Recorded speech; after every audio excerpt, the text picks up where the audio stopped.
तिमी आउँदै गर ल म बाहिर जान्छु साउबा खै खै अनि को आयो हिँड्ने बेलामा फेरि म रामप्रसाद जुत्ता कहाँ राखेछ रानी आएछ बाहिर के पैसा माग्नु होला तेरो त्यो अलिक बुझेर मात्रै दिने गर्नु है ल ल म कुरा गर्छु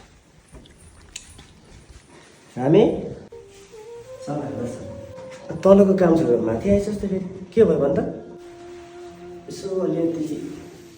सापट्टि खर्च चाहिएको थियो साउबा दिनुहुन्छ कि भनेको यसपालि हेर यसपालि चाहिँ अलिक गाह्रै पर्छ हेर तँलाई पहिला पनि दिएको है पहिला पनि तँलाई दिएको त्यो मजाले तिर आफ्नो गाउँठाउँको मान्छे होस् मजाले तिर केही फरक पर्दैन तेरो पैसा भएसम्म तिर तर यसपालिलाई चाहिँ छैन हामीसँग है हाम्रो चाहिँ बोटमा फल्छ के पैसा हो के भन्दैछ अहिले पैसा रे छैन पैसा छैन यसपालि अनि बुढो ढिला भइसक्यो चाँडो गर्नुहोस् के हजुर अनि तेरो सहरमा छ त हो तेरो आफ्नै भाइ छ त होइन तेरो भाइले केही गर्दैन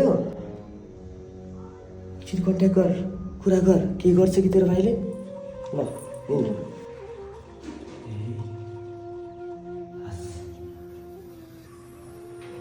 हुन्छ नि त